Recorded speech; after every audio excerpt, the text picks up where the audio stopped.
గోగినేని మణిగారు రచించిన ఒక చక్కటి కథ విందామండి.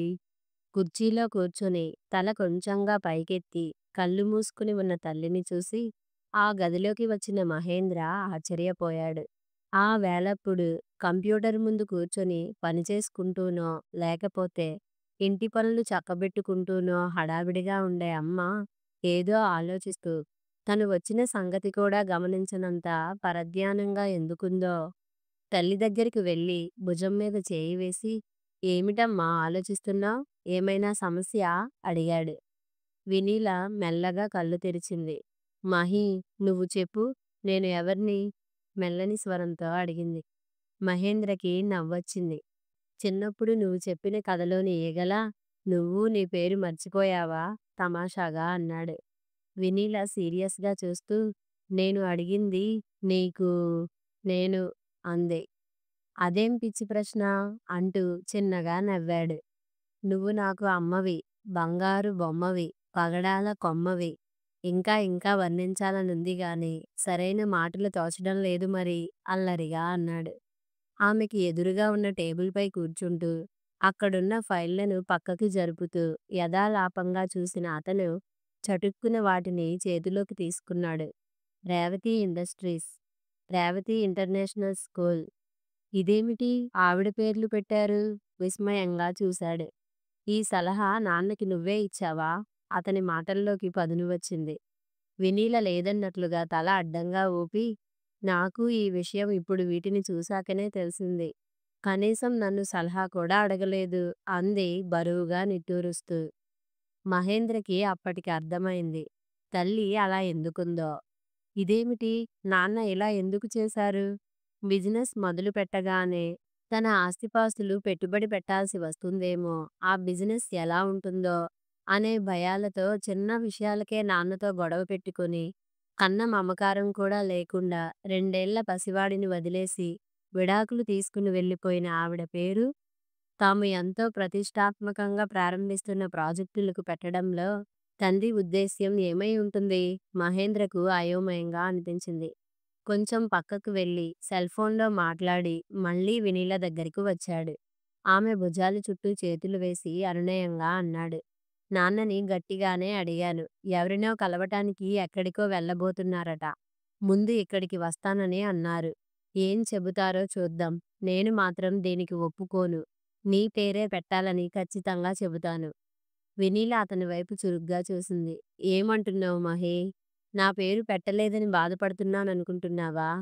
"ఛాఛా, అదేం కాదు" అంటూ తల అడ్డంగా ఊపింది.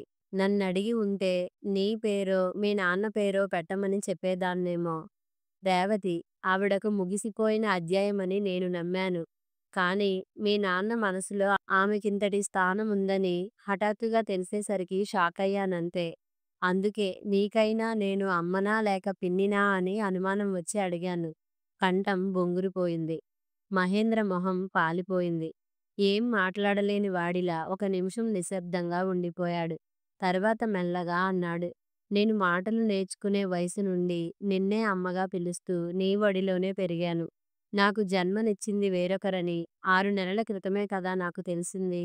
అంత మాత్రాన నువ్వలా అడగటమే నాకు చాలా అవమానంగా ఉందమ్మా." అతని గొంతు గద్గదమైంది. వినీల కళ్ళల్లోకి నీళ్లు వచ్చేశాయి. "ఛ, నువ్వు బాధపడకురా. ఏవో పిచ్చి ఆలోచనలతో మనసు పాడై నిన్నిలా అడిగా అంతే. నాకు తెలుసు నేనే నీకు అమ్మనని. ఈ సంతృప్తి చాలు."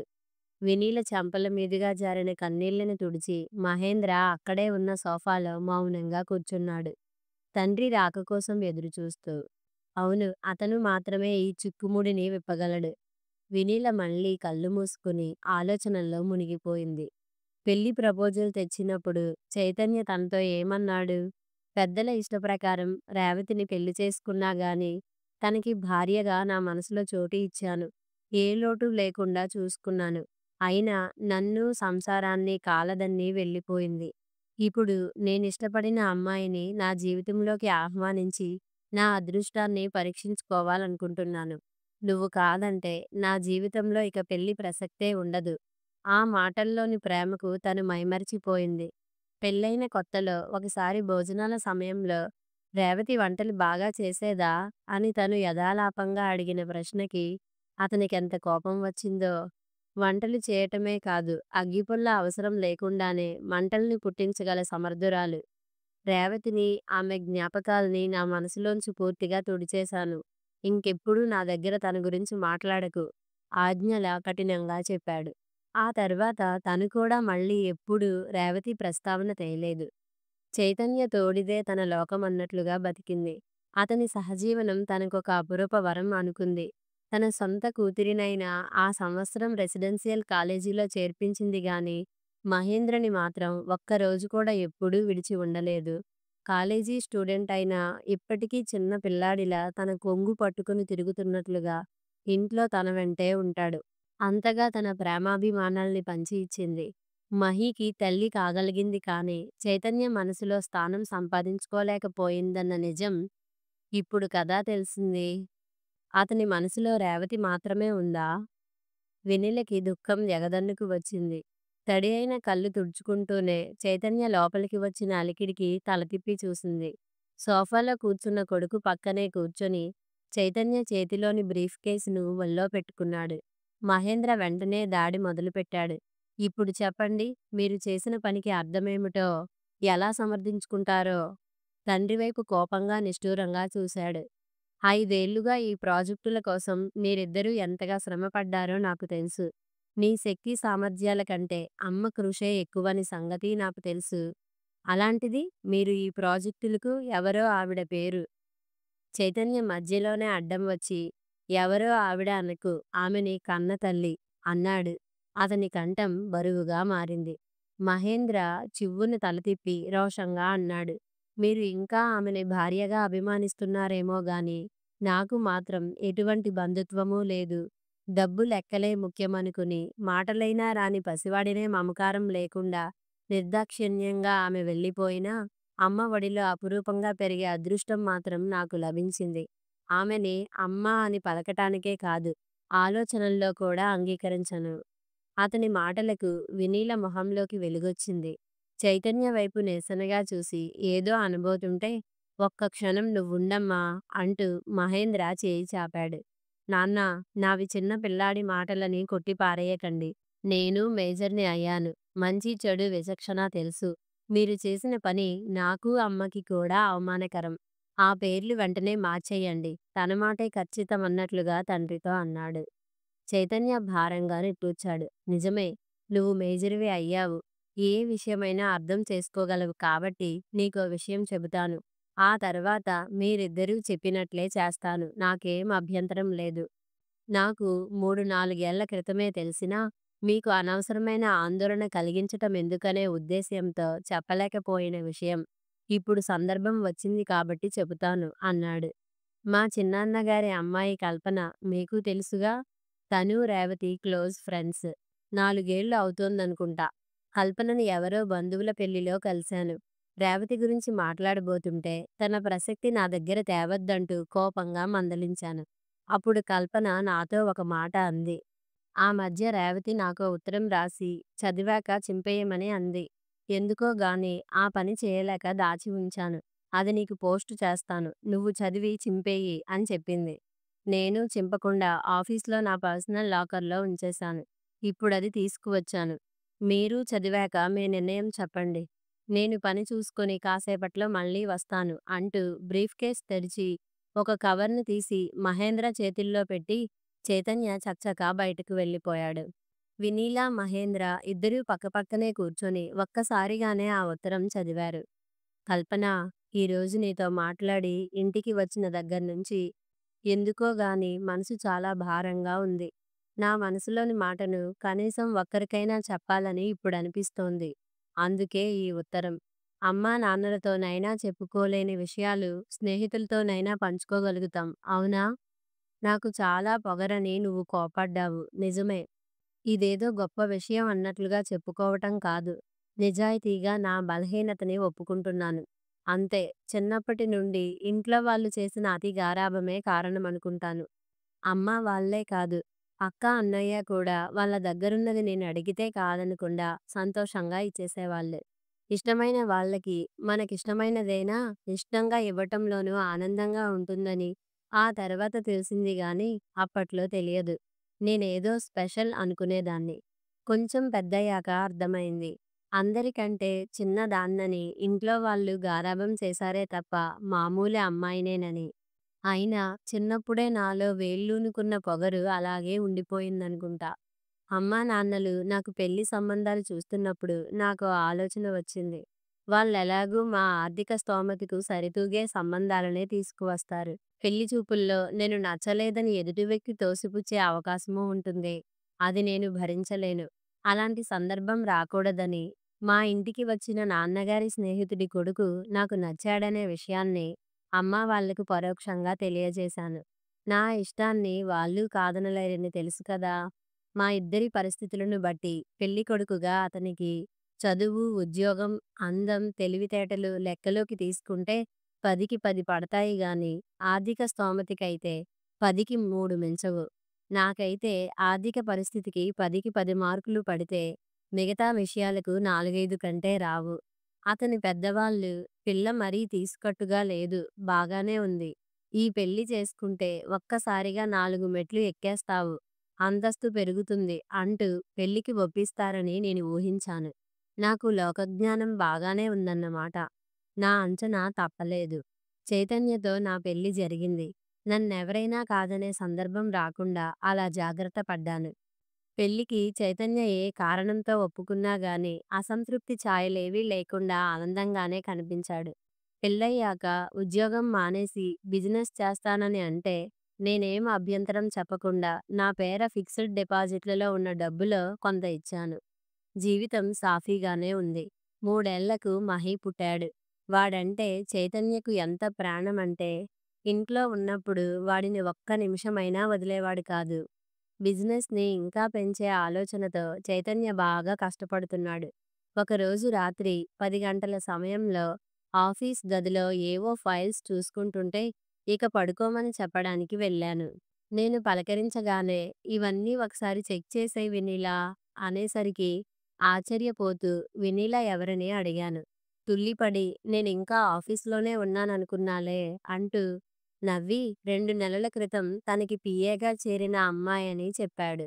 చురుకుదనం, తెలివితేటలు ఉన్న ఆ అమ్మాయి ఎవరైనా 4 నెలల సమయం తీసుకునే పనిని ఒక్క నెలలోనే పూర్తి చేయగలదని ప్రశంసించాడు. ఇలా ఇంట్లో పనిచేసుకునే సమయంలోనూ తను మీకు తోడుంటే బిజినెస్‌లో 4 నెలలకి వచ్చే లాభాలు ఒక్క నెలకే వచ్చేస్తాయేమో సరదాగా అన్నట్లుగా నేనన్న మాటల్ని చైతన్య కాదనలేదు. ఆఫీస్‌లోనే కాకుండా ఇంటికి వచ్చి ఇప్పటివరకు ఉండటానికి ఎలా వీలవుతుంది? తనకి పర్సనల్ లైఫ్ ఉండదా? అన్నాడు. ఇది నేనూహించని సమాధానం. తన గురించి మాట్లాడుతున్నప్పుడు చైతన్య కళ్ళల్లో కనిపించిన మెరుపులు నా మనసును చివుక్కుమనిపించాయి. ఆ తర్వాత ఏవో పనులు కల్పించుకొని ఆఫీస్‌కు వెళ్ళి వినీలుని గమనించాను. అందమే కాదు, తన మాటల్లో, నవ్వులో ఎవరినైనా ఆకట్టుకునే ఆకర్షణ ఉంది. అందరితో చనువుగా, సరదాగా మాట్లాడినా ఎవరినీ హద్దులు దాటి తన పరిధిలోకి రానివ్వదని తెలుసుకున్నాను. వ్యక్తిత్వము, విలువలు ఉన్న ఆ అమ్మాయి ఎట్టి పరిస్థితుల్లోనూ వివాహితుడైన చైతన్యతో హద్దుమీరే స్నేహానికి అంగీకరించదని నమ్మకమూ కలిగింది. కానీ చైతన్యలోనే ఏదో మార్పు, నిరాసక్తంగా, యాంత్రికంగా ఉంటున్నాడనిపించింది. వెన్నెల ఆకర్షణ నుండి తట్టుకోవటానికి, వైవాహిక బంధానికి కట్టుబడి ఉండాలనే నియమానికి మధ్య నలిగిపోతున్నాడా? ఈ అమ్మాయి నాకు ముందే ఎందుకు తటస్థపడలేదు అని మథనపడుతున్నాడా? అనే అనుమానాలు నన్ను చుట్టుముట్టాయి. కొన్నాళ్లు పోతే విడాకులు అడుగుతాడేమోననే సందేహమూ కలిగింది. ఆ ఆలోచన రాగానే నాలోని అహం నన్ను ఊరుకోనివ్వలేదు. ముందుగా నేనే ఆ పని చేయాలని నిర్ణయానికి వచ్చేశాను. అవును, చైతన్య నన్ను విడాకులు అడగటాన్ని నేను తట్టుకోలేను. ఎవరిలోనూ 100% అన్నీ మనకు నచ్చే మంచి లక్షణాలే ఉండవనే సంగతి అందరికీ తెలిసిందే. చైతన్యలోనూ నాకు నచ్చని చిన్న విషయాలనే ఎంచి పట్టుకుని, చిరాకు, అసహనంతో గొడవల్ని పెంచుకుని విడాకుల వరకు సాగదీశాను. వ్యాపారంలో నా డబ్బు పెట్టుబడి పెట్టాల్సి వస్తుందని భయపడుతున్నానని, డబ్బు మనిషినని చైతన్య నిందిస్తే మౌనంగానే భరించాను. సర్దుకుపోగలిగే చిన్న విషయాలకే రాద్ధాంతం చేసే మనిషి గురించి పాపం తను మాత్రం అంతకు మించి ఏమనుకుంటాడు? విడాకుల ఆలోచన నుండి నన్ను మళ్లించటానికి చైతన్య చాలా ప్రయత్నమే చేశాడు. అందుకు కారణం నేను కాదు, మహి మాత్రమే.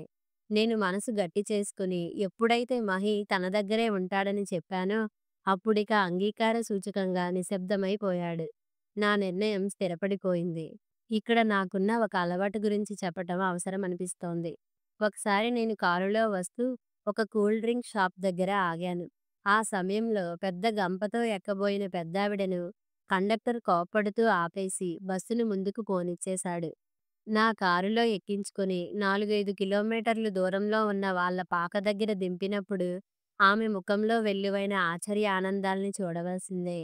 ఇంటికి వచ్చి ఆకుకూరలమ్మే అవ్వ పాత చీర అడిగితే 2 కొత్త చీరలు ఇవ్వటం, రోడ్డు ప్రక్కన నిలబడి రూపాయో అర్ధో అడిగిన వాళ్లకు ₹100 ఇవ్వటం, ఇలాంటి పనులు తరచూ కాకపోయినా అప్పుడప్పుడు చేయటం, వాళ్ళ ఆశ్చర్య ఆనందాల్ని చూడటం నాకిష్టం.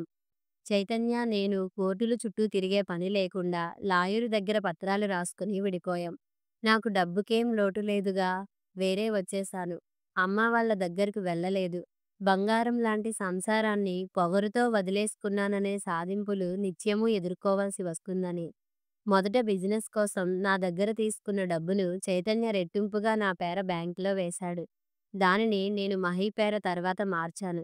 చైతన్యకు మంచి పేరు ఉంది. ఎవరైనా పెట్టుబడి పెడతారు.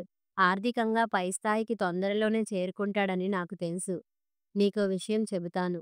నా చిన్నప్పుడు మేము అన్ని సౌకర్యాలు ఉన్నా చాలా పెద్ద ఇంట్లో అద్దెకుండేవాళ్ళం.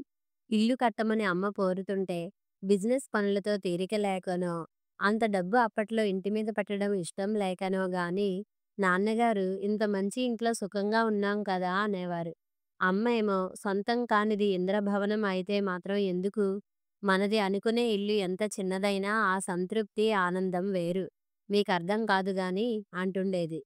చైతన్య మనసులో నేను కాకుండా ఇంకెవరో ఉన్నారనిపించగానే ఇంద్రభవనం లాంటి సంసార జీవితాన్ని వదిలేసి నాది అనుకునే చిన్న ఇల్లు లాంటి ఒంటరి జీవితంలోకి ప్రవేశించాను. దీనిని ఎవరైనా సరే పిచ్చితనమో మూర్ఖత్వమో అనే అంటారు. నా మనస్తత్వాన్ని బట్టి ఆలోచిస్తేనే అర్థమవుతుంది. కొన్ని విషయాల్లో నాకు నాలెడ్జ్ బాగానే ఉందని మళ్ళీ రుజువైంది. నేను ఊహించినట్లుగానే మేం విడిపోయిన కొన్నాళ్లకే చైతన్య వినీలను పెళ్లి చేసుకున్నాడు. నచ్చిన అమ్మాయితో సహజీవనం, మహి, నేనిచ్చిన ఈ 2 కానుకలకి చైతన్యలో ఆశ్చర్య ఆనందాలు ఎలా వెల్లువై పొంగి ఉంటాయో ఊహించుకొని నేను సంతృప్తి చెందాను. నిజం, నేనేదో త్యాగం చేశానని అనుకోవటం లేదు. నా మనస్తత్వం ప్రకారం నాకు చేయాలనిపించింది చేశాను, అంతే. చైతన్య మనసులోకి ఇంకెవరో అడుగు పెడుతున్నారని అనిపించగానే అతనితో కలిసి ఉండటం నాకిష్టం లేకపోయింది. కానీ నా మనసులో మాత్రం అతని పట్ల ప్రేమ అలాగే ఉంది. అందుకే మళ్ళీ పెళ్లి చేసుకోమని స్నేహితులు ఇచ్చిన సలహాని వినలేదు. మహి నా దగ్గరుంటే తల్లి ప్రేమను మాత్రమే పొందగలుగుతాడు. వాడు అమ్మా నాన్నలిద్దరి మధ్య అల్లారు ముద్దుగా పెరగాలనే ఉద్దేశంతో చైతన్య దగ్గర వదిలగలిగాను. మహి లేని లోటు పూడ్చుకోవటానికి మాత్రం నేను చాలా కష్టపడ్డాను. నాకెంతో అభిరుచి ఉన్న సంగీతంలో సాధన, స్నేహితులతో షికార్లు, ప్రయాణాలు ఏ సరదాలు సంతృప్తినివ్వలేదు. అనాథ శరణాలయం నుండి చిన్న పాపని తెచ్చుకున్నాక కొంత సాంత్వన కలిగింది. ఇంకో 10 మంది పిల్లల ఆలనా పాలనా ఖర్చులన్నీ భరించే విధంగా దత్తత తీసుకున్నాను. అప్పుడప్పుడు వాళ్ళందర్నీ ఇంటికి తీసుకువస్తుంటాను. కన్న కొడుకును ఒక్కసారైనా కలుసుకొని కఠినాత్మురాలినని కదూ నువ్వన్నావ్. కల్పన, నీకో విషయం చెప్పనా? మహి ప్లే స్కూల్కి వెళ్ళటం దగ్గర్నుంచి వాడు ఏ స్కూల్ మారినా నిన్ను ప్రతిరోజు చూస్తూనే ఉన్నాను. యూనిఫామ్లో బ్యాగ్ తగిలించుకొని స్కూల్ బస్సు దిగి స్కూల్లోకి ముద్దు ముద్దుగా నడుస్తూ వెళ్ళటాన్ని, దూరంగా కారు దగ్గర నిలబడి చూడటం నా దినచర్య. మహిని చూస్తూ నా చేతుల్లో ఉన్న పాపను గుండెలకు హత్తుకుంటే వాడిని దగ్గరికి తీసుకున్నట్లుగానే ఆనందం కలిగేది. ఏ సబ్జెక్టులో మంచి మార్కులు వచ్చాయి, ఏ ర్యాంక్లో ఉంటున్నాడు, ఇలాంటి విషయాలన్నీ తెలుసుకుంటూనే ఉన్నాను. తన పెరుగుదలను దూరం నుండే గమనిస్తూ సంతృప్తి పడుతున్నాను. పెద్దవాడయ్యాక ఏ విషయం తెలిసినా పర్వాలేదు గాని వినీల ఒడిలో తల్లి ప్రేమను పొందుతూ పెరుగుతున్న పసివాడికి కనిపించి అనవసరమైన కలవరం కలిగించటమెందుకని నేనే కఠినమయ్యాను. ఇంత వివరంగా రాసిన ఉత్తరం చదివాకైనా కల్పన, నీకు అర్థమయ్యానా? ఏమో, ఈ విషయంలో నాకు అనుమానంగానే ఉంది. ఎందుకంటే సరిపడక విడాకులు తీసుకున్న వాళ్ళని చూసి ఉంటావు గానీ, ప్రేమిస్తూనే విడాకులిచ్చిన వాళ్ళ గురించి విని కూడా ఉండవు మరి. అవునా? ఇప్పుడు నా మనసు తేలికైంది. ఈ విషయాలన్నీ ఎవరికీ చెప్పకు. చదివిన వెంటనే ఈ ఉత్తరం చింపేయటం మర్చిపోకు. నీ స్నేహితురాలు రేవతి. ఉత్తరం చదవటం ముగించిన మహేంద్ర, వెన్నెల దిగ్భ్రాంతిలో మునిగిపోయారు. వెన్నెల కళ్ళు మళ్ళీ ధారలు కట్టాయి. ఇప్పుడు ఇంకొక కారణంగా. అప్పుడే లోపలికి వచ్చిన చైతన్య బరువెక్కిన మనసులతో విగ్రహాల్లా ఉన్న వాళ్ళకెదురుగా కూర్చొని నిదానంగా అడిగాడు. ఈ ఉత్తరం చదివాక అన్నాళ్ల తర్వాత చేయగలిగిందేమీ లేదు కనుక మిన్నకుండిపోయాను. ఇప్పుడు రేవతి ఇచ్చిన కానుకలకు ప్రతిస్పందనగా నా అభిమానాన్ని చూపించే మార్గం ఇదేనని అనుకున్నాను. మీరిద్దరూ ఇప్పుడు చెప్పండి, పేర్లు మార్చేయనా? వద్దు వద్దు, ఇద్దరూ ఒక్కసారే అన్నారు. ఇప్పటి వరకు నాకు ఒక చెల్లి మాత్రమే అనుకున్నాను. 12 మందికి అన్నయ్యనని తెలిసి చాలా ఆనందంగా ఉంది. నాన్నా, ఒకసారి ఆ అమ్మను చూసి వస్తాను మహేంద్ర ఉద్వేగంగా అన్నాడు. అమ్మ అనే మాటను మహేంద్ర ఇష్టంగా పలకటాన్ని గమనించిన చైతన్య తేలికగా నిట్టూర్చాడు. వెన్నెల మహేంద్ర చేయి పట్టుకుని, మహీ, నువ్విప్పుడు ఇద్దరు అమ్మలున్న అదృష్టవంతుడివి. వెళ్ళిరా, అమ్మ ఆశీస్సులు తీసుకో ఆర్ద్రంగా అంది. కథ సమాప్తం.